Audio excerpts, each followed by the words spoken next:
아마 이제 AI라고 하면은 굉장히 많은 지식들을 많이 보유하고 있는 분들이 많으실 것 같아요. 뭐 기술적인 개념이 아니라 최근에는 뭐 디지털 트랜스포메이션, 디지털 기반의 어떤 업무 전환, 업무 혁신 이런 것들이 이제 인공지능을 기반으로 되는 게 많다 보니까 이 개념을 많이 익숙하실 텐데 제가 좀 전달을 드리고자 하는 것은 금일은 HRD 관점에서 이제 인공지능을 그럼 누가 배워야 되느냐, 인공지능을 어떻게 배워야 되느냐, 이제 이런 것들을 좀 제가 느꼈던 경험 토대로 많이 말씀드려볼까 합니다.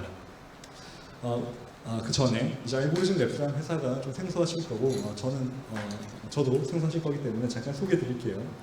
네, 우선 알고리즘 랩스는 2017년도에 그 창업을 한 회사입니다. 2017년도에 창업을 했고 2019년도에 저희가 AI 파이프라인 옵티마이저라는 기술들을 개발함으로써 세상에는 굉장히 많은 기술들이 지금도 연구되고 개발되고 있습니다. 그 많은 기술 중에서 기술 하나하나를 이제 기업에 있는 담당자분들이 다 하나씩 다 서치를 하시고 리서치를 하시는 게 너무 비효율성이 많기 때문에 저희는 인공지능 모델을 자동으로 개발할 수 있는 옵티마이저라는 개념의 어떤 솔루션을 출시를 했고 그걸 바탕으로 많은 기업들의 인공지능을 실제 기술 보급을 하는 기업이라고 보시면 됩니다. 근데 이제 저희가 기술 보급을 하다 보니까 느낀 한계점이 있습니다. 뭐냐면 이제 인공지능에 대해서 다들 좀 다른 의견들이 있으실 수 있는데 인공지능은 도구입니다. 이제 다른 IT 기술과 다르게 단순히 그 기술을 사서 쓰면 된다 이런 개념이 아니라 인공지능은 하나의 뭔가를 만들 수 있는 도구거든요. 그럼 이 도구를 가지고 뭐를 할 거냐, 이 뭐를 할 거냐가 되게 중요한데 그 뭐를 할 거냐를 아는 사람은 기술자가 아닙니다. 그 업무를 보고 있는 담당자지 그 인공지능 기술자가 아니거든요. 그러다 보니까 인공지능을 보급할 수 있는 기술을 만들고 여러 프로젝트를 하고 있으나 실제 인공지능이 더 많이 확산되려면은 기술자가 주도권을 가지고 있는 게 아니라 그 기업에 있는 업무 담당자들이 실제 인공지능을 익히고 이걸로 뭘 할 수 있는지를 명확하게 알게 하고 그로부터 도출된 것들을 저희가 이제 실현시킬 때 도움을 드려야 되겠다 이런 생각을 하면서 저희가 처음엔 기술 보급 위주로 시작을 했지만 점점 더 시간이 감에 따라서 이제 그 기업에 있는 담당자분들을 트레이닝하고 교육을 하고 그를 통해서 AI 니즈를 도출하고 그 다음에 기술 보급으로 이어지는 이런 교육을 좀 앞세우기 시작을 했습니다. 그러면서 저희가 이제 2020년도부터는 현대그룹이나 LG그룹, GS그룹, 최근 KB금융그룹, SK그룹, 롯데그룹 등등 이제 주요 기업들과 함께 이런 어떤 교육부터 인공지능 보급까지의 여정을 함께 해 나가고 있고요. 그리고 이제 HR 인적 자원 컨퍼런스다 보니까 제가 이제 좀 말씀드릴 수 있는 부분들이 저희가 하다 보니까 그 HR 담당자분들을 굉장히 많이 뵀어요. 저희가 처음에 이런 어떤 저희의 방향성을 제시할 때도 저희 목소리를 들어주시는 분들은 HR 직무에 있는 분들이셨거든요. 기업에 있는 HR 담당자분들이셨는데 저희가 처음에 뭘 했냐면 HR 담당자분들이 HR 업무에 인공지능을 쓸 수 있는 방법에 대해서 저희가 이제 약간 특강처럼 세미나를 합니다. 그러다 보니까 그 HR 담당자, 뭐 HRD 담당자분도 계셨고요, HRM 담당자분도 계셨습니다. 이제 그분들한테 저희가 연수를 추천하려면 이런 데이터로 이렇게 해야 된다. 그리고 승진, 공정한 승진을 위해서 데이터 기반의 승진 체계를 갖고 있는 해외 기업들이 많은데 그런 거는 이런 데이터로 이렇게 모델을 만들면 이렇게 된다. 그리고 이제 퇴사 예측, 핵심 인재 이탈 이런 것들도 HR 담당자분들이 핵심 인재 이탈에 대한 고민들을 하시는 분도 계시겠지만 이런 것들을 나의 일이 아니라고 생각하실 텐데 IBM이라는 회사에서 HR 이제 인플로이 어트리션 데이터를 공개한 게 있습니다. 그래서 임직원분들 이탈에 대한 데이터를 공개한 건데 한 1,700명 정도 데이터가 있고요. 데이터의 종류는 35개 정도가 있거든요. 그게 이제 뭐 나이, 성별, 결혼 유무, 야근 비율, 수당 뭐 등등 이런 정보들이 35개가 있습니다. 그래서 그런 정보를 바탕으로 퇴사 여부를 예측하는 그런 어떤 실습을 저희가 준비를 해서 HR 담당자분께 딜리버를 했었죠. 그러다 보니까 그럼 그분들이 나도 나의 업무에 이제 본인도 HR 업무에 AI를 쓰면 되겠네 이런 게 이제 감이 잡히시다 보니까 좀 이제 그 담당자분들이 계신 기업에 저희 프로그램이죠.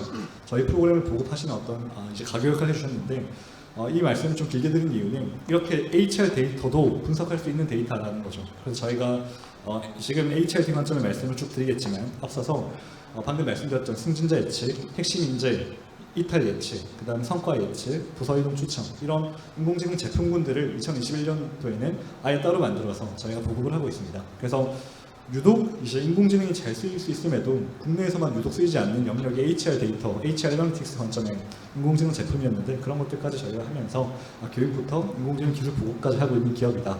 네. 그런 공로를 좀 인정받아서 재작년이죠 벌써 중소벤처 장관상 수상을 했었던 기회고요. 네, 제 소개를 길게 드리는데 전 항상 제 소개를 드릴 때마다 말이 길어지는 편입니다. 이제 그 이유는 가방끈이 길지 않습니다. 가방끈이 길지 않고 저는 아직 학교를 졸업하지 못했어요. 이제 대학교 3학년에 멈춘 지가 이제 10년 가까이 돼가는 것 같습니다. 그래서 이제 네, 학교에서는 제적을 당한 상황이지만 네, 3학년까지 다녔고 이제 제가 했던 경험은 뭐냐면 저는 이제 인공지능 엔지니어였습니다. 그래서 저는 뭐 정보올림피아드라는 대회를 통해서 수상을 하고 학교를 소프트웨어 특기자로 들어갔는데 제가 이제 어릴 때부터 컴퓨터를 너무 많이 했다 보니까 이제 대학교 가서는 좀 다른 걸 해보자 이렇게 해서 이제 기계공학을 전공했었고 기계공학을 전공한 제가 HR 컨퍼런스에서 발표를 하는 것도 되게 좀 아이러니한 일인 것 같습니다. 근데 이제 제 경험을 간략히 말씀드릴게요. 네. 저는 저희 이제 지도 교수님이 창업하신 기계공학 장비를 인공지능으로 설계하는 회사에서 인공지능 연구원으로 커리어를 출발했습니다. 그때 제 사수였던 박사님께 많은 지식을 배웠죠. 그 이후에는 삼성소프트 멤버십이라는 기관에서 제가 이제 뭐 영상 처리, 이미지 처리, 자연어 분석 이런 인공지능 과제 그때 당시가 2013, 14년도였으니까 구글에서 뭐 알파고를 발표하기 전입니다. 그 당시에 인공지능 엔지니어로서 커리어를 좀 쌓아가는 와중에 어떤 걸 경험하게 됐냐면 오늘 내용과도 관련 있는 내용입니다. 인공지능이 점점 쉬워지고 있다 이런 생각을 되게 많이 하게 됐어요. 저는 인공지능 알고리즘을 만든 사람이었고 저는 이제 한 개 알고리즘을 만들기 위해서 2달 동안 한 개 논문을 아주 뎁스 있게 이해를 한 다음에 그 논문을 바탕으로 알고리즘을 재창조해내고 이런 역할을 제가 했던 역할들인데 그러다 보니까 제가 몇 개월에 걸쳐서 만든 알고리즘에 이제 자부심도 있고 이제 이걸 하나로 제가 뭔가 제 커리어를 좀 편하게 이제 프로젝트를 수행하고 있었죠. 근데 그때 제가 처음 했던 과제가 뭐였냐면 이제 10년 전쯤에는 그 페이스북이 한참 전성기였었던 시절이거든요. 네, 그래서 서로 오픈된 어떤 커뮤니케이션 이런 것들 중요시하면서 저희가 이제 기술 과제는 되게 무겁지만 주제는 좀 가볍게 잡았어요. 그게 뭐였냐면 컵을 2개 만들었습니다. 컵을 2개 만들어서 이제 삼성에서 연구 과제로 진행했던 건데 컵을 2개 만들어서 컵을 짠합니다. 짠한 순간 이 상대방의 감정을 측정을 해서 감정이 호감이다. 그럼 이제 연락처가 교환되는 이런 식의 이제 좀 가벼운 어플리케이션을 만들었었는데 그 기반 기술들은 꽤 무거웠었어요. 그때 당시에 이제 머신러닝을 바탕으로 생체 신호 분석해서 MIT에서 운전대를 잡고 있는 사람의 생체 신호를 바탕으로 이 사람이 자냐 안 자냐 이런 연구한 데이터가 있었거든요. 그런 걸 응용해서 저희는 컵에다가 붙여서 이제 서로가 호감이냐 아니냐 이런 것들을 측정하는 어떤 연구를 했던 부분들인데 한 10년 전임에도 불구하고 꽤 체계적으로 진행했던 것 같습니다. 그래서 이제 멤버십이란 기관이 이렇게 삼성전자 소프트웨어 특채 전형이라고 보시면 되거든요. 그 기관에서 제가 A 등급 과제를 받았었는데 뭐 이제 그 전에 근데 그걸 하는 과정에서 저는 2달 동안 제가 만든 알고리즘을 가지고 있었고 이제 생체 신호 담당자는 이제 데이터 처리하는 게 어렵거든요. 그러다 보니까 저에게 막 도움을 요청했는데 난 알고리즘 하는 사람이니까 난 알고리즘 해야 된다. 너는 너의 일을 해라. 이런 식으로 그 생체 신호 담당자와 제가 좀 거리를 뒀었습니다. 제가 거리를 두니까 그분이 이제 그때 당시에 매틀랩이라는 툴이 있습니다. 매스웍이라는 회사에서 발표한 매틀랩이라는 툴이 있는데 그 툴을 본인이 이제 끄적끄적 하시더니 제가 없이 인공지능 모델을 만들고 있는 거예요. 코드 한 줄도 없이. 그때가 2014년도였습니다. 그러다 보니까 아니 어떻게 이렇게 어려운 게 저렇게 간단하게 가능하지? 이런 처음에는 이제 의심을 했고 결과를 보지도 않고 그 친구의 어떤 그 저작물들을 전 이제 맹목적으로 비난했죠. 왜냐면 그게 잘 되면 제 좌우를 잃으니까. 그래서 이제 저는 이제 철저히 개발자 입장이었던 거죠. 근데 그렇게 그 친구를 비난을 했지만 아주 놀랐었고요. 마음 이제 내면으로는. 그리고 이제 그러면서 좀 현실을 직시하게 된 것 같습니다. 그러면서 인공지능 알고리즘을 내가 과연 세상에서 가장 잘한다고 말하려면 어디까지 해야 되나 이런 고민도 했던 것 같고 그때 당시에 이제 마이크로소프트에 있는 인공지능 개발자가 한국에 있는 개발자 수보다 많았었거든요. 그런 기업들에서 알고리즘을 발표하고 있는데 과연 근거도 없이 저런 발표되는 알고리즘을 무시해도 되나? 이런 생각들을 하면서 이게 점점 너무 연구개발에 치중하기보다는 이미 많이 나와 있는 것들을 쉽게 활용할 수 있는 방법이 더 중요해지겠다 이런 생각을 했던 것 같습니다. 그러면서 이제 인공지능이 대중화되겠다는 생각을 했고 이제 그 발견이 이제 저한테는 거의 10년이 됐는데 그때부터 제가 매년 모니터링을 했죠. 인공지능 기술을 글로벌 기업들이 어떻게 표준화시키는가를 봤을 때 굉장히 결론은 쉽게였습니다. 지금 엑셀 같은 툴 잘 쓰시죠? 네, 엑셀 잘 쓰실 겁니다.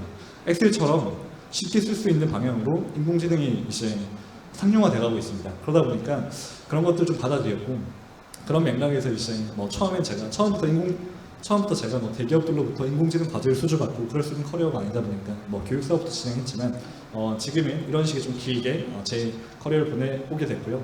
지금은 연간 100개 이상 인공지능 과제를 총괄을 하고 책임을 지고 성공을 시키는 역할을 맡아서 되게 여러 유수의 기업들과 과제를 해나가고 있습니다. 그래서 이제 제가 말씀드렸던 것은 인공지능에 대한 어떤 뭐 대중화 그리고 인공지능을 배울 수 있는 최단 거리 이런 맥락에 맞추어서 제가 어떤 경험을 가지고 있는지를 말씀드렸던 거고요.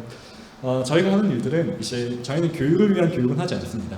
이제 인공지능이 단순히 궁금해서 배우시는 분은 없으실 거라고 생각을 합니다. 단순히 궁금한 게 아니라 업무에 써야 되는 미션이 주어진다던가 이런 어떤 디지털 트랜스포메이션에 대한 의무가 주어진다던가 이런 이유로 업무를 혁신하기 위해서 이런 교육을 배우신다고 생각을 많이 합니다. 그래서 저희는 이제 인공지능 교육의 결과물로 잘 배웠으니까가 아니라 그래서 당신의 어떤 업무에다가 인공지능을 어떻게 쓸 것입니까에 대한 기획서를 저희는 받으면서 저희 교육 과정을 마무리합니다.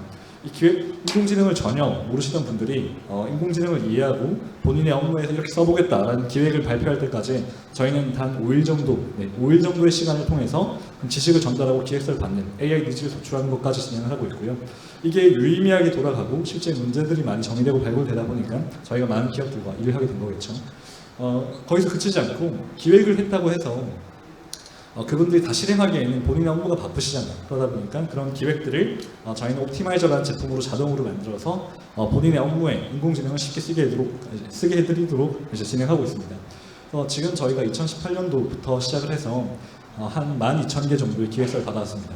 12,000여 명 이상의 각각 대기업에 있는 또 중견 중소기업에 있는 담당자분들을 저희가 이제 교육을 트레이닝을 했고 그로부터 수만 개의 기획서를 받았고 그 중에서 이제 최근에 점점 더 이제 교육 단계에서 점점 어플리케이션을 만든 단계로 많이 넘어가고 있는 것 같고요. 이런 경험을 토대로 지금 제가 좀 오늘의 메시지를 정리해 보도록 하겠습니다. 네, 기술 소개는 넘어가도록 하겠습니다. 그래서 지금 저희가 이제 저희를 신뢰해 주시고 저희와 같이 함께하고 있는 이제 고객분들이시고요. 네, 자 여기부터가 본론입니다. 막 어렵죠. 네, 이렇게 막 어렵게 생긴 게 사실 인공지능의 실체입니다. 네, 근데 중요한 거는 제가 이제 오늘 드릴 메시지는 딱 하나만 기억하시면 돼요. 이제 멀리 가야 되는데 아주 멀리 가야 됩니다. 지금 뭐 여기서 제가 미국을 간다고 해볼게요. 미국을 할 때 이제 배나 자동차는 안 되겠네요. 배나 비행기가 필요하시겠죠. 근데 그 멀리 가야 된다라고 해서 배나 비행기를 직접 만들어서 타고 가시는 분은 아마 안 되실 거라고 생각을 합니다. 너무 당연한 말이죠. 네. 그런 것처럼 인공지능을 배랑 자동차와 같은 도구로 생각하시면 됩니다. 이거 만드는 거 어려워요. 자동차 만드는 것만큼은 잘 모르겠지만 그와 비슷하게 어려울 거라 생각합니다. 자동차를 연구개발하시는 이제 국내에도 주요 기업들이 있지만 자동차를 연구개발하시는 것과 자동차를 운전하시는 것은 너무 큰 지식의 갭이 있잖아요. 근데 제가 목격했던 것은 뭐냐면 실무자분들 바쁘십니다. 그 인공지능, 뭐 디지털 트랜스포메이션 이런 거와 관련 없이 그냥 바쁘시거든요. 본인의 어떤 직무가 있고 실무가 있으시니까. 그런 분들에게 과연 컴퓨터 공학 전공하고 뭐 석사, 학사, 박사, 학사를 밟았던 분들이 걸어갔던 트랙을 그대로 제안드리는 게 맞느냐에 대한 저희는 고민을 많이 했습니다. 처음에 인공지능 인재가 워낙 부족하니까 양성되는 인재도 부족하고 그러다 보니까 양성을 해야 되겠다라는 것까지는 정해졌는데 그 비전공자를 양성할 때 그 방법으로 제시했던 게 인공지능을 활용하는 방법이 아니라 초기에는 굉장히 많은 기업들이 인공지능을 연구개발하는 방법을 이렇게 전달하시려고 했던 것 같아요. 저희 포함입니다. 그러다 보니까 사실 인공지능을 연구개발하려면 코딩하셔야 되거든요. 근데 코딩만 하더라도 어렵습니다. 전공자분들도 4년 동안 배웠지만 잘 못하시는 게 코딩이에요. 근데 일단 코딩을 하고 나서 또 이제 수학적인 통계적인 지식을 가지고 인공지능까지 가야 된다는 것 자체가 거의 불가능한 목표를 두는 게 아닌가라는 생각을 저희 많이 했던 것 같고 이제 그런 사이에 어떻게 바뀌고 있냐면 또 이제 그렇게 어렵게 인공지능을 익혔다고 한들 이제 최근에 구글에서 만든 그 오토ML 제로라는 기술입니다. 최근이라고 해도 거의 1년 반 넘었는데 오토ML 제로 기술이 뭐냐면 더하기 빼기 곱하기 나누기 이런 연산들을 인공지능이 알아서 하는 겁니다. 그러니까 인공지능이 인공지능 알고리즘을 스스로 개발하고 이때 초당 만들어진 알고리즘의 개수가 10,000개가 넘는 걸로 알고 있어요. 이렇게 이제 기술은 역동적으로 변하는데 이런 걸 과연 비전공자분들이 따라가시는 게 맞나? 라는 생각을 했던 거죠. 네, 왜냐하면 쉽게 활용할 수 있으니까. 그래서 지금 이제 같은 나라는 회사가 인공지능에 대한 어떤 그 기술 동향을 많이 발표를 하는데 이제 그 인공지능 기술이 2020년도 기준으로 이제 그 모든 기술은 처음에 어떤 이노베이션 트리거가 작동을 해서 관심을 훅 받게 됩니다. AI 같은 경우에는 알파고가 되겠죠. 알파고로 엄청난 관심이 올라왔고 체스와 달리 너무 경우의 수가 많기 때문에 정복 불가능했던 바둑이 점령되면서 인공지능 시대가 온다가 이제 2016년도였거든요. 그때 이제 기대가 올라갔다가 근데 아직은 이제 바둑밖에 못하는 거죠. 한 가지 일밖에 못하기 때문에 그 기대치가 확 떨어지는 시점이 있었습니다. 근데 지금은 점점 이 기술의 제자리를 좀 찾아가는 어떤 계몽의 단계를 거치고 있고 이 그래프에 따르면 2023년부터는 생산 안정기에 들어간 기술이다. 이렇게 많이 보고 있어요. 근데 이제 정말 저 그래프를 저는 한 2, 3년 전부터 봤지만 되게 동의하는 게 그 생산 안정기에 맞게끔 기술이 쉬워지고 있습니다. 상향 평준화되고 있고 그러다 보니까 이 그래프랑 이 그래프 소개드리면서 굉장히 역동적이지만 굉장히 많이 보급된 시점에 와 있다. 이런 메시지를 좀 드리고 싶고 방금 제가 드렸던 어떤 그 맥락인데요. AI 커뮤니티, 전공자, 석사, 박사, 컴퓨터 또는 수학 이런 어떤 인공지능 도메인과 관련된 그 분야를 되게 깊게 파셨던 분들이 AI 커뮤니티에 있다고 해보겠습니다. 이런 분들이 논문도 내고 새로운 알고리즘도 발표하고 하시겠죠. 네, 그럼 이제 그와 달리 비인공지능 분야, 이제 기업의 저는 밸류 체인이라고 많이 불러요. 기업에는 HR, 구매, R&D 이런 어떤 그 지원적 활동들이 있고, 그다음에 뭐 물류, 생산 서비스, 영업 이런 본원적 활동들이 있으시죠. 근데 그런 밸류 체인 각각의 어떤 기업 밸류 체인 갖고 계실 텐데 그 밸류 체인에 있는 분들, 각각 담당자분들, 휴먼 커뮤니티에 있는 분들이라고 해보겠습니다. 근데 이제 AI 커뮤니티에 있는 분들이 워낙 소수고 그에 비해서 이 기술을 더 많이 활용해야 되는 수요가 크다 보니까 이 휴먼 커뮤니티에 있는 분들을 AI 커뮤니티에 있는 인력으로 만들자라는 시도가 있었던 건데 여기는 이제 제가 방금 말씀드렸던 엄청난 갭이 있었던 겁니다. 엄청난 갭이 있었는데 대표적으로 이제 많은 분들이 코딩을 배워오신 세대가 아니시잖아요. 어릴 때부터 코딩을 이제 배우시면서 하신 세대가 아니시고 코딩 자체도 하나의 언어여서 배울 때 굉장히 오래 걸립니다. 그리고 이제 코딩을 배웠다 하더라도 인공지능을 이해하기 위한 어떤 수학적인 기반이나 이런 것들 쌓을 때 또 이제 시간이 걸립니다. 등등 이런 여러 가지를 고려해 봤을 때 휴먼 커뮤니티에 있는 분들이 AI 커뮤니티에 있는 분들처럼 똑같이 하기를 기대하는 것은 태평양을 두고 수용해서 가라 라는 말과 굉장히 유사한 말을 하는 거라고 생각이 들었습니다. 그래서 실제 많은 기업들이 시행착오를 하셨고 저희도 이제 어떤 기업이라고 말씀은 못 드리겠지만 동일한 시행착오를 했던 기업이 있어요. 저희도 처음에는 휴먼 커뮤니티 있는 분들을 실제 코딩을 알려드리고 인공지능 알고리즘을 수학적으로 증명해드리고 이해하기 위해서 일주일에 하루씩 6개월을 그렇게 진행했던 어떤 이제 집단이 있었거든요. 근데 그 결과는 이제 사실 매주 뭐 이런 표현을 드리긴 그렇지만 거의 매주 리셋이었습니다. 매주 리셋이었고 그분들 실무를 하시면서 그 내용들 모두 이해하고 응용하시기라는 것은 너무나 어려운 일이었어요. 그래서 저희는 그분들께 다시 모든 방향을 재조정해서 다시 트레이닝하는 어떤 과정을 거쳤는데 이렇게 수용해서 건너가면 안 됩니다. 그래서 이제 이런 방법을 채택하시는 기업도 있고 아닌 분도 계시겠지만 IT 인력으로 양성하실 거다. 그럼 이렇게 하시면 돼요. 근데 이제 실무자분이 인공지능을 잘 활용하길 바란다라면 이런 어떤 코딩이나 이런 접근들은 좀 달리 바라보실 필요가 있다라는 말씀 꼭 드리고 싶습니다. 그래서 저희 이제 충분히 직접 수용하지 않아도 다리나 배나 이런 것들이 기반 어떤 인프라가 잘 갖춰지고 있는 2022년도거든요. 그래서 이런 것들을 좀 잘 활용하는 방법들을 오늘 좀 말씀드리고자 합니다. 네, 그 내부 인력 양성을 통한 AI 혁신 전략, 뭐 인공지능 시장의 규모에 대해서는 워낙 많은 자료들이 나와 있기 때문에 뭐 생략하도록 할 텐데 인공지능은 이제 그 선점 효과가 되게 큰 분야거든요. 그래서 좀 빠르게 잘 도입하실 필요가 있는 기술 분야는 맞습니다. 네, 그래서 아까 제가 좀 그 두관식으로 진행하고 있는 것 같은데, 자, 요게 오늘 키 메시지입니다. 네, 목적지로 가시는데 이 목적지로 갈 때 비행기나 자동차 필요하십니다. 네, 그렇다고 해서 비행기나 자동차 만들다가 다 지치실 거예요. 만들다가 목적지가 어디였는지를 잊으실 확률도 없습니다. 그렇기 때문에 그렇게 하시는 게 아니라 이 도구를 잘 활용해서 목적지로 가시면 되는 겁니다. 네. 그러면은 우리는 이제 인공지능을 쓰냐 마냐 어떤 고급진 인공지능이냐 이런 것들이 아니라 결국 원하는 목표가 뭐고 예를 들어서 이제 저희가 했던 과제 중에는 구매 부서였고요. 구매 부서에서 특정 부품에 대한 단가를 사람이 감으로 이제 매기는 그런 어떤 업무를 하시고 있는 분이 계셨는데 그거를 감으로 가격을 매기는 게 아니라 실제 출시가나 적정 가격을 데이터를 기반으로 선정해보고 싶다. 이런 어떤 과제를 하시고 싶었던 분들이 계신데 그럼 이게 방금 제가 말씀드렸던 적정 부품에 대한 단가를 매기고 싶다. 이게 이제 목적지인 겁니다.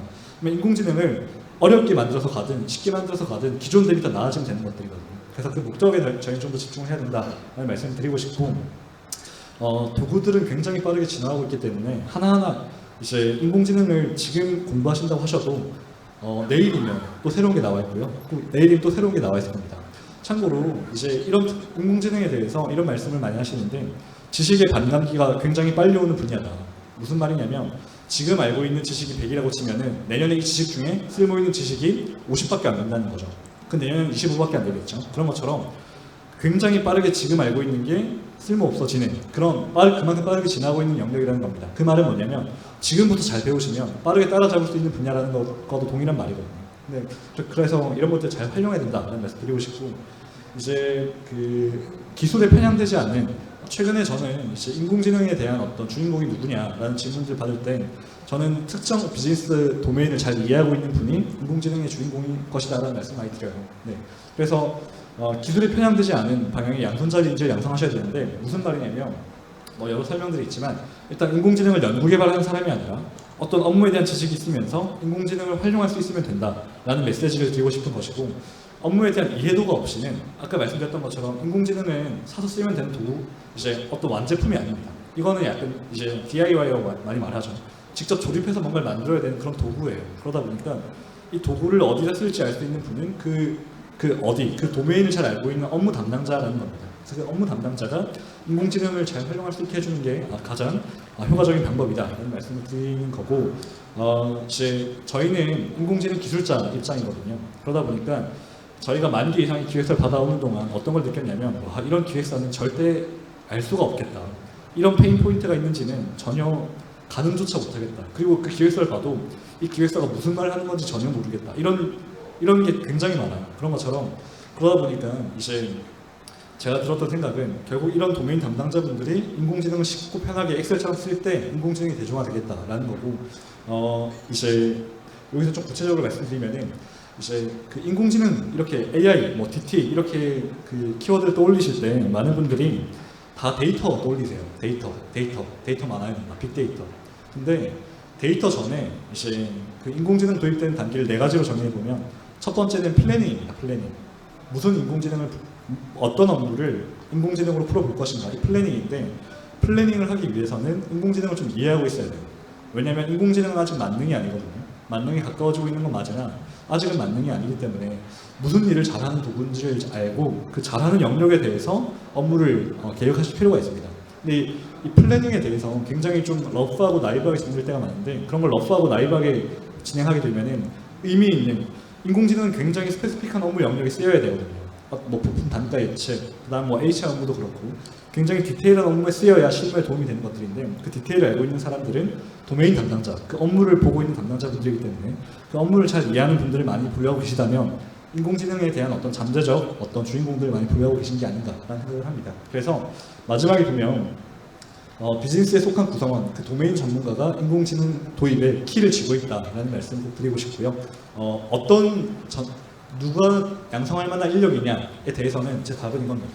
어떤 도메인에 대해서 명확한 이해도가 있다면 그분이 바로 준비가 된 분들이고 코딩을 몰라도 수학적인 기반이 없어도 이제 죄송합니다만 문과 출신이어도 상관없다라는 말씀을 드리고 싶습니다. 네.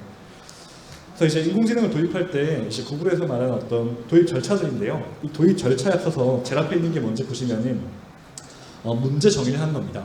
문제 정의를 하고 그 다음에는 목표 설정을 해야 돼요. 목표 설정. 그 다음에는 그 목표에 맞는 데이터를 설계하시고 수집을 하셔야 됩니다.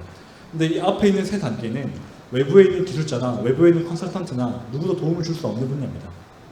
그 업무를 하고 있는 분들만이 알 수 있는 영역이에요. 그래서 구매 담당자나 R&D 담당자나 각각 그 업무를 보시는 분들만이 내 업무 중에서 이러이런 예측을 해야 되는 부분이 있는데 이런 것들에서 이 정도의 성능이 나오면 쓸 수 있다. 이런 어떤 부분들은 도메인 담당자만 할 수 있는 일이거든요. 그래서 이런 특수성이 있기 때문에 이제 앞단의 영역을 할 수 있는 분들이 이제 중요한데 앞단의 영역을 하려면 필요한 게 인공지능 지식이 아니라 그 업무에 대한 해박한 지식이라는 거죠.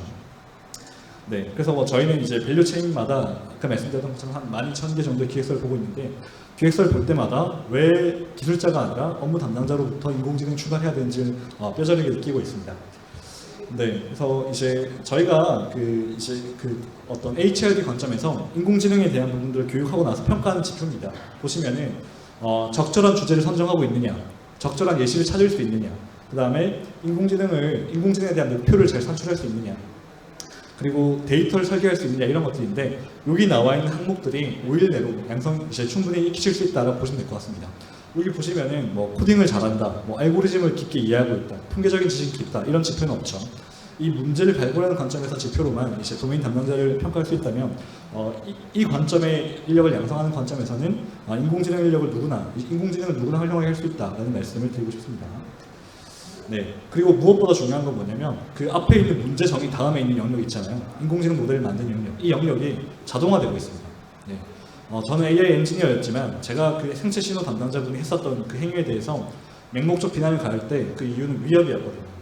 내 좌리 사라지면 어쩌지? 이 위협이었는데 사실 인공지능 모델이 만들어진 것들은 굉장히 다분하게 반복적인 작업들이 많거든요. 그러다 보니까 이 프로세스 전반이 좀 자동화되고 있어요. 그래서 오토메이티드 머신러닝 이런 기법도 많이 연구가 되고 있고 방금 오토ML 제로 더하기 빼기 곱하기 나누기를 알아서 하는 수준의 이제 인공지능을 만드는 것까지 연구되고 있다 보니까 앞단에 어떤 문제를 풀지는 자동화될 수 없지만 뒷단에 있는 실제 인공지능 엔지니어가 하는 역할들은 많이 자동화될 여지가 있다는 거죠. 그러면 뒤에 있는 건 자동화되고 앞에 있는 건 자동화되지 못합니다. 그러면 점점 더 그 중심은 앞으로 쏠릴 수밖에 없고 저는 그래서 그 앞에 어떤 문제를 어떤 목표로 무슨 데이터를 쓸 수 있는지를 정의할 수 있는 도메인 담당자가 그 키를 줄 거다라는 생각을 합니다. 네, 그래서 이제 뭐 인공지능이 빠르게 뭐 3.4개월마다 2배씩 성능이 높아지고 있다 이런 것들 스탠포드에서 발표했었던 자료고요. 이제 제가 그래서 결론들을 제가 지금은 좀 서론들을 많이 말씀드리고 있는 것 같은데 결국 그래서 어떻게 해야 될 것이냐는 부분도 금일 좀 다룰 수 있도록 하겠습니다. 네, 그래서 인공지능이 빠르게 변하고 있는 만큼 뭔가 코딩이나 이런 것들을 직접 배워서 따라간다라기보다는 이런 것들을 쉽게 쓸 수 있는 도구들이 되게 많이 나와 있거든요.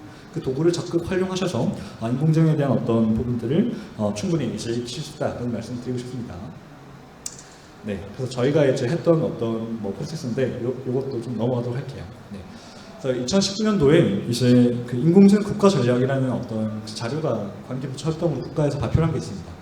AI가 경제 전반에, 뭐 기술 인프라 전반에 미치는 영향이 크다 보니까 국가별로 이런 국가 전략을 발표를 하고 있는데 거기 보시면 일반 국민 그룹이 있고요. AI 실무 인재, AI 전문 인재, 제일 위에 AI 고급 인재입니다. 그래서 제 생각에는 한 7, 8년 전까지는 AI 고급 인재나 AI 전문 인재 분들의 역할이 굉장히 중요했었다고 생각을 해요. 그때 당시만 해도 기술이 지금처럼 접근성이 뛰어나지 않았었거든요. 근데 지금 2020년도를 봤을 때 결국 이제 기술은 쓰여야 의미가 있잖아요. 그렇기 때문에 이제 AI 실무 인재 분들이 본인의 업무에 인공지능을 응용했을 때가 되게 중요하다고 보는데 AI 실무 인재를 어떻게 잘 양성할 것이냐가 결국 그 기업의 AI 경쟁력을 좌지우지하지 않을까라는 생각을 굉장히 많이 합니다. 그렇기 때문에 코딩이나 수학적인 지식을 가르치는 것은 고급 인재나 전문 인재를 양성하는 길이에요. 아까 말씀드렸던 AI 커뮤니티죠.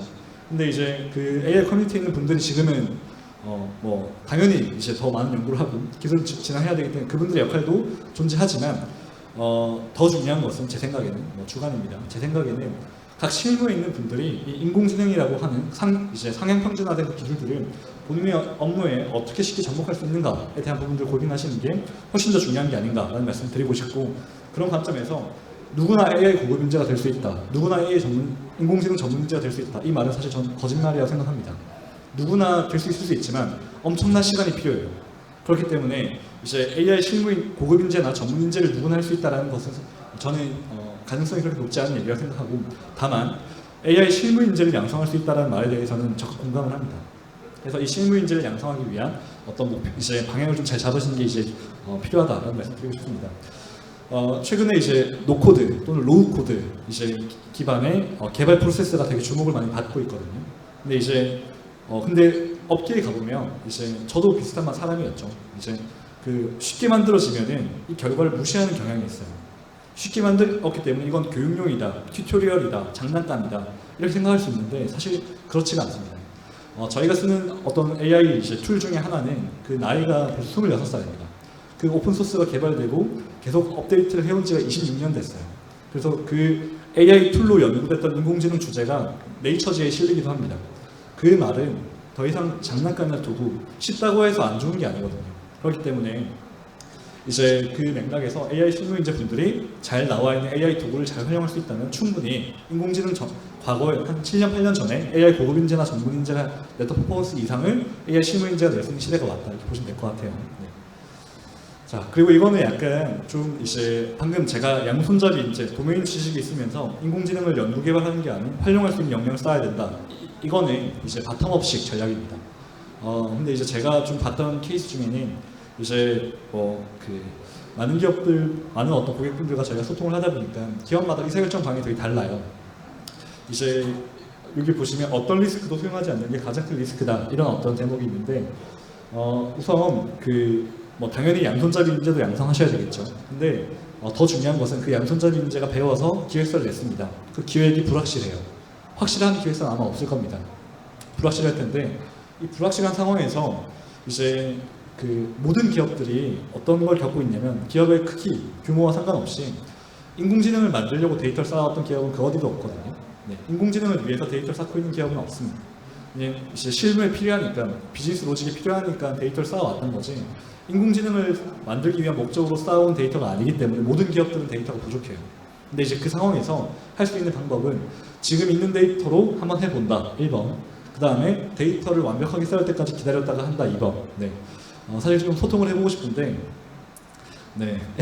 1번, 2번 중에서 이제 많은 분들이 채택하시는 방법은 2번입니다. 데이터를 좀 더 잘 쌓아서 우리 아직 데이터가 부족하다.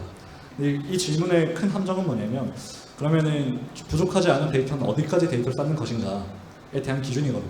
그런 기준은 없어요, 제가 봤을 때는. 그렇기 때문에 현실 가능성이 있는 지금 현재 보유한 데이터를 바탕으로 한번 시도를 해보고 그 시도를 기준 삼아서 그 다음 스텝을 정해 나가시는 게 맞습니다. 완벽한 데이터를 쌓기 위해 1년, 2년 금방 허비되거든요. 근데 이제 중요한 거는 인공지능 과제를 해보지 않고 데이터를 쌓잖아요. 그러면은 막상 과제를 할 때 또 비어있는 데이터가 발견이 됩니다. 그럼 데이터를 또 다시 쌓아야 돼요. 그러다 보니까 약간 나쁜 어떤 반복이 진행되는 거죠. 그래서 근데 실제 기업들 중에서도 이렇게 불확실한 상황에서 이 기술이 이렇게까지 크게 된 건 의미가 있는 거니까 한번 해보겠다, 이런 식의 의사결정을 하시는 분이 계시고, 또는 방금 말씀드렸던 것처럼 아직은 실패할 확률이 있으니까 완벽할 때를 기다리겠다, 이렇게 하시는 분이 계신데, 제가 아는 분 중에 한 분, 이제 국내에 있는 대기업이었죠. 대기업에서 그분 처음 뵐 때는 그분이 부장님이셨습니다. 부장님이셨는데 그 부장님께서 전자에 해당하는 분이셨어요. 일단 한번 해보겠다, 리스크가 있자면 해보겠다. 근데 그 기업은 지금은 모든 부서에서 인공지능을 모두 활용하고 있습니다. 처음에는 한 개의 과제였고, 그것도 이제 산업협력을 통해서 만든 한 개의 인공지능 모델이었지만, 일단은 리스크를 수용하면서 해봤더니 의미가 있는 거예요. 물론 완벽하진 않았죠. 하지만 의미가 있는 걸 보면서 점점 의미 있는 단위를 확장해 나갔고, 그 확장이 어떻게 진행되냐면, 처음에는 구매 부서의 어떤 이제 인공지능 프로젝트였다면 그게 HR, 법무, 그 다음에 이제 여러 어떤 서비스 영역, 서비스 영업, 이런 모든 영역에 다 확장해 가서 불과 3, 4년 만에 한 개 인공지능을 하는 기업들이 거의 100개 이상의 인공지능을 수행하는 그런 기업이 되고, 그분은 처음 뵀던 부장이었지만 지금은 큰 어떤 지주회사의 이제 전략을 총괄하는 역할로 가 계십니다. 그만큼 리스크를 수용했던 분이 이제 리스크가 있었지만 빠르게 혁신을 가져다 주는 모습도 봤었고, 반면에 데이터가 완벽하게 쌓일 때까지 기다리겠다, 그 의사결정이 나쁘다는 게 아니에요. 하지만 인공지능을 위해서 시장이 아직 정비되어 있는 상황이 아니기 때문에 완벽한 시점을 기다리다가는 사실 그 시점을 못 만날 수도 있다라는 생각을 합니다. 그래서 좀 리스크를 수용하는 게 필요하지 않나라는 생각이 들고, 그리고 과거에는 엄청나게 큰 리스크가 있었던 게 사실입니다. 근데 지금은 그렇게 큰 비용이나 큰 리스크 없이도 충분히 시도해볼 수 있거든요. 그렇기 때문에 그 리스크도 아주 크다고 볼 수 없기 때문에 이런 것들을 좀 과감하게 시도할 수 있는 배경, 다만 큰 어떤 시행착오 하지 않는 그런 전략을 가지고 시도해 보시면은 인공지능은 이제 모든 분야에 쓸 수 있다 생각을 합니다.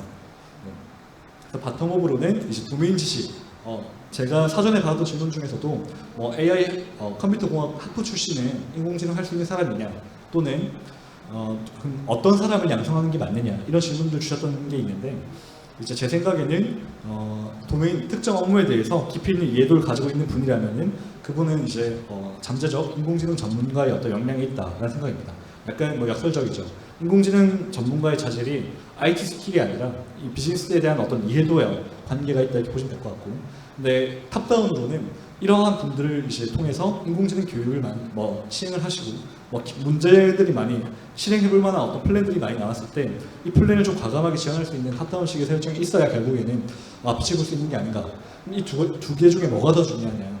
제가 봤을 때 아직은 탑다운식의 의사결정이 좀 더 그 기업이 인공지능의 어떤 그 레벨을 높이는 데 더 중요한 영향을 미치고 있는 게 아닌가 싶습니다. 그래서 이제 바텀업과 탑다운 둘 다 중요하다는 말씀드리고 싶습니다.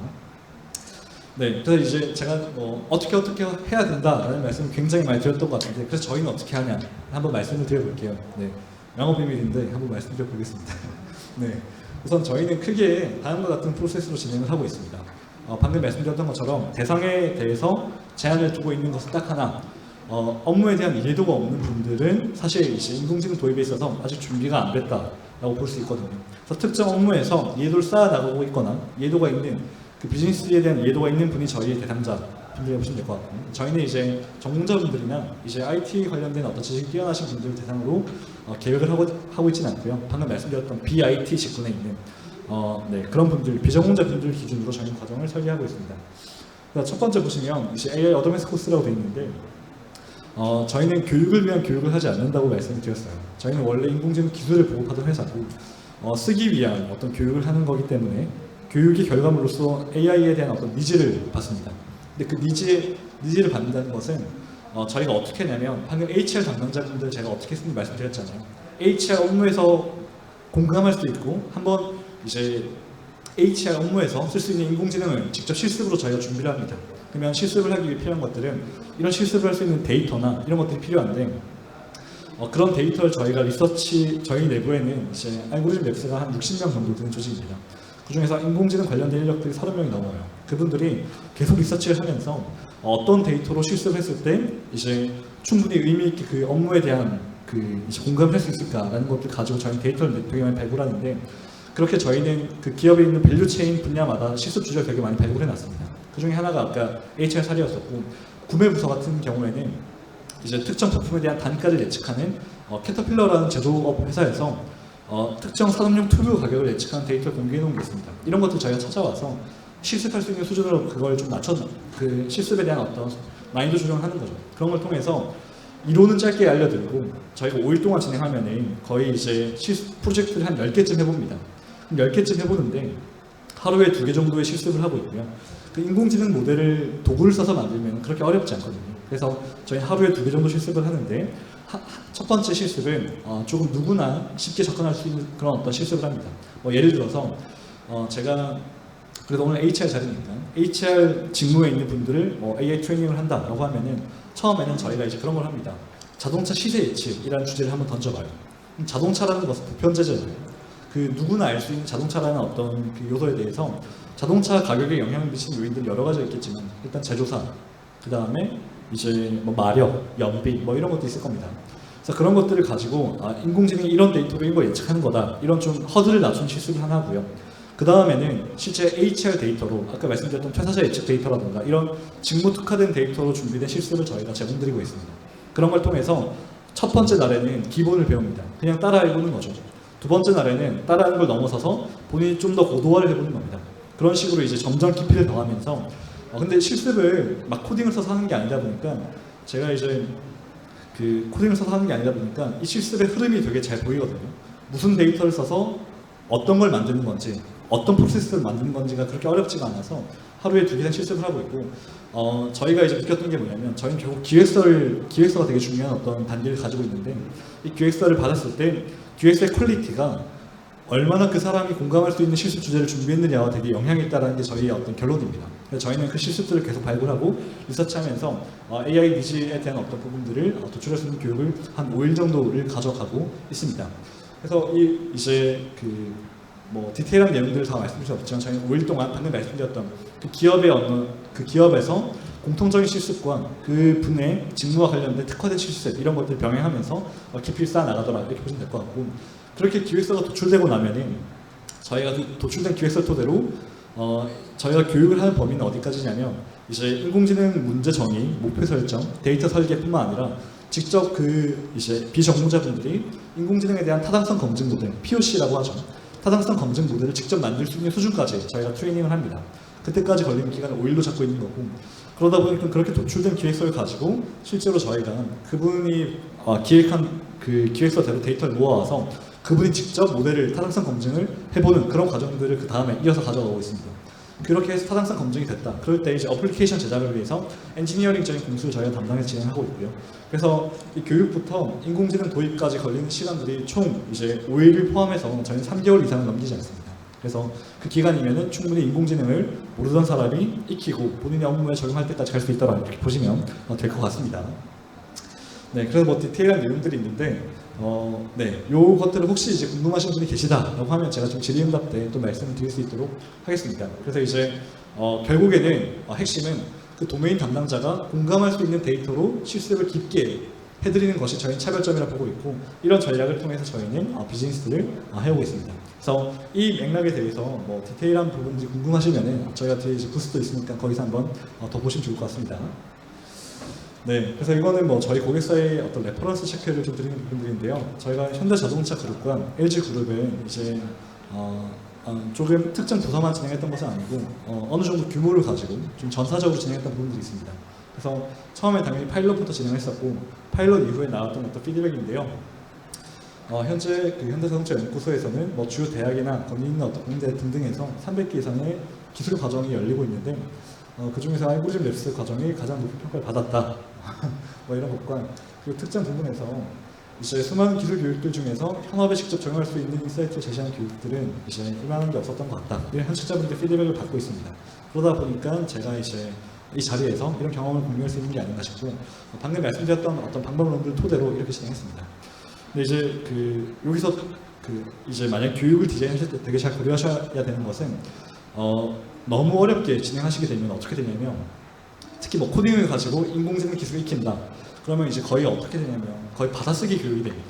코드를 한 줄 한 줄 받아쓰다가 점 하나 빠지면 질문이 나오고, 이런 식의 되게 좀 원초적인 수업으로 진행될 수밖에 없는데, 도구를 적절히 선정할 수 있다고 하면은 이 인공지능이 만들어지는 워크플로우에 대한 흐름을 인지하고, 이제 뭐 빅데이터가 중요하다라는 건 알지만 구체적으로 인공지능을 위해서는 데이터가 어떻게 생겨야 되는지 이런 것들도 특정 도구를 잘 선정해서 하시면 충분히 단기간 내에 쉽게 파악할 수 있다는 말씀을 드립니다.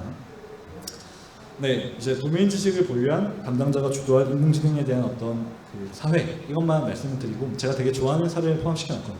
그래서 이제 저를 처음 뵙는 분도 계시겠지만 혹시라도 제가 이제 이런 자리에서 할 때마다 꼭 말씀드리는 주제입니다. 그래서 이제 요약만 간단히 할 텐데, 참고로 저는 기업에 계신 분이 예를 들어서 100명이다. 그러면 수백 개의 인공지능이 필요하다고 생각을 하고요.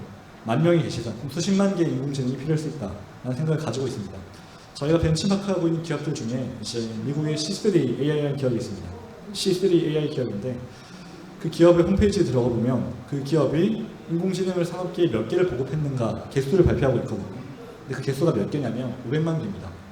인공지능을 500만 개 보급했다, 이렇게 말을 하고 있는 미국에 있는 기업이 있어요.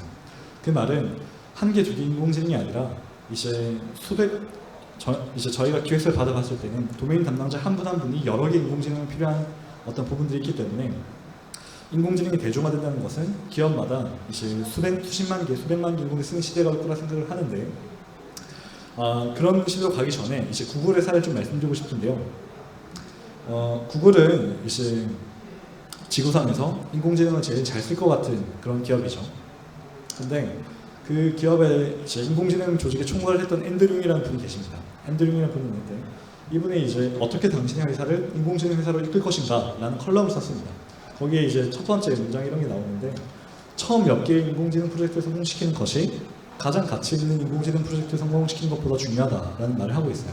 그러니까 작은 성공을 토대로 점점 큰 성공으로 이어나가라는 말을 하고 있는 것들인데, 굉장히 많은 어떤 국내에서의 인공지능 프로젝트들이 굉장히 처음부터 큰 기대를 가지고 시도했던 과제가 많이 있습니다.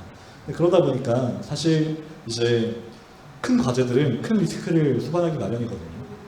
그래서 구글은 검색이나 광고 이런 게 되게 중요한 기업이잖아요. 뭐 지금 유튜브 이런 게 중요할 텐데, 그 구글조차 처음에 회의론이 되게 심했다고 합니다. 그래서 앤드류 용이라는 분이 제일 먼저 했던 과제가 뭐였냐면 음성인식이었어요.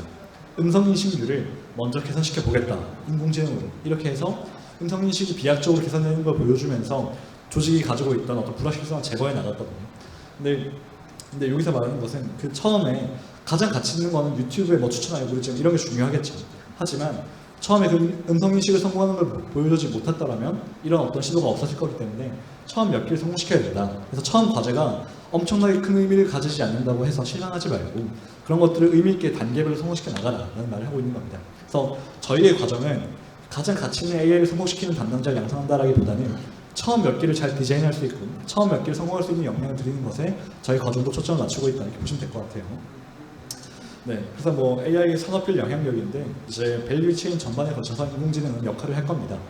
뭐 제가 주제를 하나하나 말씀드리긴 그렇지만 이제 뭐 정말 그 다양한 영역에서 다양한 형태로 인공지능이 적용될 수 있는 어떤 사례들이 존재하거든요. 그러다 보니까 굉장히 다양한 인더스트리에서 AI가 임팩트가 있을 거다라는 말들을 하고 있는데 이제 여기서 도메인 지식을 제가 왜 그렇게 중요시했는지를 한번 말씀드릴 사례를 좀 언급하고 나서 제 세션을 좀 마무리해보고자 합니다.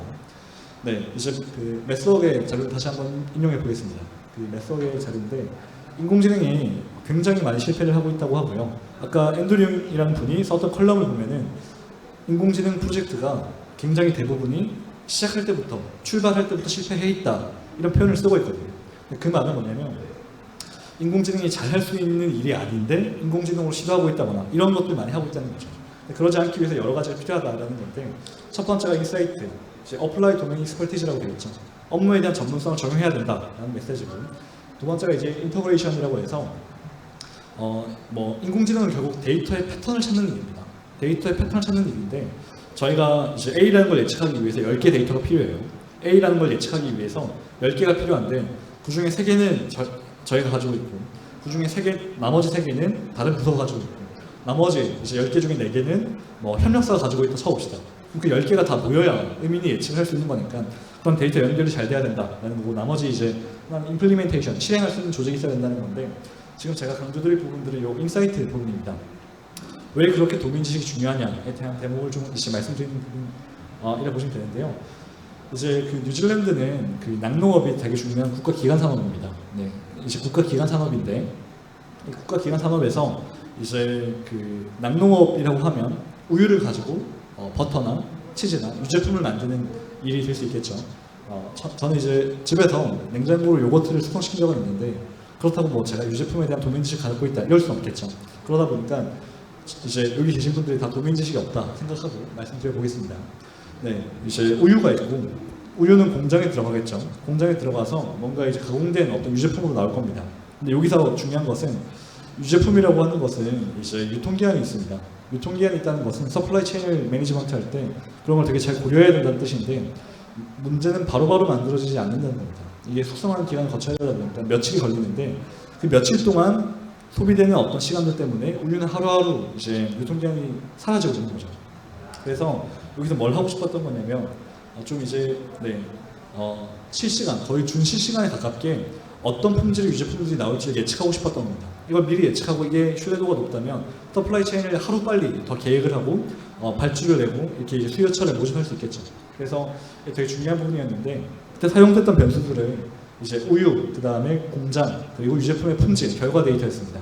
그래서 우유에 대한 상태, 공장에 대한 변수, 그 다음에 유제품의 품질, 이 결과 데이터를 가지고 인공지능을 만들었는데 데이터는 수백만 개가 있었다고 합니다. 6년 동안 세계 공장에서 수백만 개 데이터를 모아왔다고 해요. 네. 근데 이렇게 많은 데이터가 있으니까 잘 되겠지 라는 생각을 했지만 잘 안 됐습니다. 네. 잘 안 됐습니다. 여기서 중요한 것은 왜 잘 안 됐냐, 왜 잘 안 됐냐가 중요하겠죠. 근데 누구나 도메인 지식이 없어도 이 모델이 예측을 잘 못한다, 예측이 틀렸다라는 것은 누구나 알 수 있어요. 왜냐면 며칠 뒤면 품질이 나오니까 예측한 거랑 실제 나온 거 비교해보면 되겠죠. 근데 문제는 그 다음입니다. 왜 안 되지? 네. 왜 안 될까요? 네. 이제 왜 안 될지 생각해 보시면 이게 명확하게 떠오른다. 그러면은 이제 유제품 전문가신 거고요. 보통은 떠오르지 않는 게 정답일 겁니다. 이제 AI 기술자가 프로젝트를 담당하게 되면은 지금부터 어떤 걸 하게 되냐면 막 상상의 나래를 펼쳐 나가게 됩니다. 이제 거의 모래사장에서 바늘을 손을 들여가며 찾는 것처럼 굉장히 주먹구구식으로 가설을 세울 수밖에 없어요. 왜냐? 업무에 대한 지식과 데이터에 대한 이해도가 없으니까. 근데 이제 만약에 업무에 대한 지식이 있다. 그러면 어떤 결론이 나올 수 있냐면 세계 공장에 대한 데이터 합쳤던데 그러면 안 된다. 이런 말을 할 수 있다는 겁니다. 이제 플랜트 ABC가 있는데 세계 공장 데이터를 제가 앞서서 말씀드렸을 때 이렇게 합쳤다고 말을 했거든요.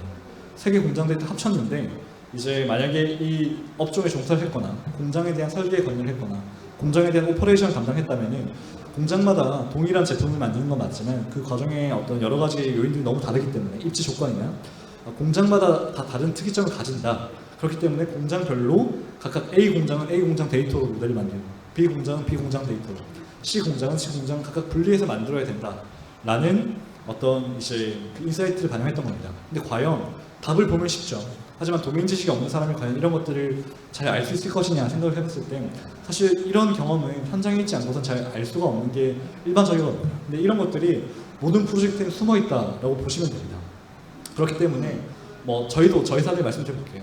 저희가 굉장히 많이 하고 있는 과제 중에 하나가 이제 핵심 인재 이탈을 예측하는 겁니다. 근데 핵심 인재 이탈을 예측한다라고 했을 때 이제 그 이탈을 한다는 게 되게 여러 가지 의미를 가지거든요. 내일 이탈할 사람을 예측해주면 되냐, 다음 주냐, 다음 달이냐, 다음 분기냐, 아니 내년이냐 이런 거에 따라서 데이터 설계가 완전히 달라집니다.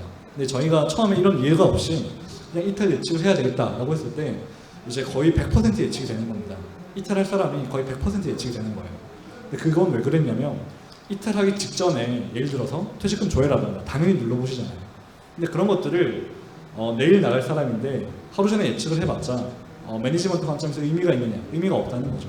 그러면은 그런 데이터를 실시간으로 반영할 게 아니라 3개월 전까지 것만 본다던가 이런 식의 이제 디테일한 설계들이 들어가는데 이런 것들 도면 지식 없이는 굉장히 많은 시행착오를 통해서밖에 나올 수 없다는 겁니다. 이제 그런 게 이제 여기서 공장이었던 거고 또 하나는 6년치 데이터를 한순간에 만들어진 것처럼 다 합쳐놨는데 6년 동안 매년 공장에 대한 오퍼레이팅 상태가 바뀌고 관리자가 바뀌고 장비가 바뀌고 기후가 바뀌다 보니까 매년 이 유제품을 만든다고 해서 동일하게 만드는 게 아닌데 그 연도간의 그 바뀌는 그 흐름들을 잘 트래킹하지 못했다는 겁니다. 그래서 6년 동안 만들었던 것들을 한 시점에 만들어졌다라고 가정하지 말고 시계열적인 특성을 반영해서 모델을 만들어야 된다. 이런 것들이 반영됐던 것들인데 이런 부분들이 되게 디테일한 부분들이죠. 하지만 이런 게 없을 때는 지금처럼 보시면은 이런 게 없을 때는 이런 식으로 예측을 하지 못하는 버려야 되는 모델이 나왔다면 이런 것들을 잘 반영했을 때는 보시면은 예측을 굉장히 못하다가 이런 도메인 지식을 반영을 했더니 거의 정확도가 95% 이상 되는 그런 되게 엄밀한 모델이 나왔던 엄밀한 인공지능이 나왔던 겁니다. 그래서 결국에는 이제 저렇게 빨갛게 퍼져 있는 것은 안 좋은 걸 좋다고 하고 좋은 걸 안 좋다고 하면 나오는 아토크래프인데 이런 것들이 도메인 지식이 얼마나 잘 반영됐냐 아니냐에 따라서 쓸 수 있는 모델이었냐 아니냐, 쓸 수 있는 인공지능이 됐냐 아니냐 이거 판가름 지었다는 거죠. 그래서 이런 맥락의 지식을 줄 수 있는 사람이 누구냐라는 생각을 해봤을 때 결국은 그 업무나 그 데이터에 대한 이해도가 깊은 사람이라는 거고 이런 맥락에서 이제 이 데이터를 잘 이해하고 있으면 인공지능을 만드는 건 점점 쉬워지고 있으니 이런 인사이트를 있는 분들이 인공지능에 관여하시도록 하는 게 맞다 라는 말씀 드리면서 이런 이유들 때문에 도메인 지식을 강조드린다 라는 말씀 드립니다. 실제 그 가트너라는 컨설팅 회사에 많이 인용하게 되는 것 같은데요. 가트너에서도 이제 데이터 사이언티스트 또는 시티즌 데이터 사이언티스트라는 말들이 많이 나오는데 그때 가장 중요한 게 IT 스킬이 아니라 도메인에 대한 언더스탠딩으로 꼽고 있습니다. 그래서 누구한테 인공지능을 누구를 인공지능 어떤 인력으로 양성해 나가야 되느냐에 대해서 제가 생각한 정답은 도메인 언더스탠딩이 있는 분들을 대상으로 양성해 나가야 된다라는 게 제 어떤 이제 추천 가이드라인입니다. 그래서 이런 것들을 근거하고 있고요. 저희 경험을 근거해봤을 때 그럴 수 있는 정도로 기술이 상향 평준화되고 한 가까운 미래에는 인공지능에 대한 전문가 정의가 코딩을 잘하고 수학적인 원리를 잘 파고 있는 사람에서 특정 도메인에 대한 이해도가 깊으면서 인공지능을 활용할 수 있는 사람으로 이제 AI 전문가 정의가 바뀌어 나가지 않을까라는 생각을 합니다. 그래서 이제 그 맥킨지에서 이제 인공지능에 대한 어떤 그 선도 기업과 그 다음에 후발 기업, 도입하지 않은 기업에 대해서 현금 창출, 어떤 변화에 대한 부분들 쭉 이렇게 발표한 자료가 있습니다. 도입하지 않은 기업은 현재보다 후퇴할 거라고 봤고요. 후발 기업들은 소폭 증가할 것이지만 선도 기업들은 비약적으로 증가할 것이라고 보고 있는데 이제 너무 디테일한 걸 말씀드리지 못하겠지만 저희는 그래도 기업에 있는 실무자분들을 10,000명 이상 배웠습니다. 그 10,000명의 분들이 어떤 페인 포인트를 가지고 있는지를 봐왔잖아요. 그 페인 포인트를 봤을 때 이제 그 페인 포인트를 DT라고 하죠. AI 기반 또는 데이터 기반으로 이제 감에 의해서 결정되는 게 굉장히 많거든요. 감에 의해서. 근데 그 감에 의해서 결정되는 것들을 데이터 기반으로 결정할 수 있는 게 인공지능인데 그런 것들을 잘 할 수 있는 기업이라면 맥킨지가 말하는 게 허황되지 않다라는 생각을 굉장히 많이 합니다.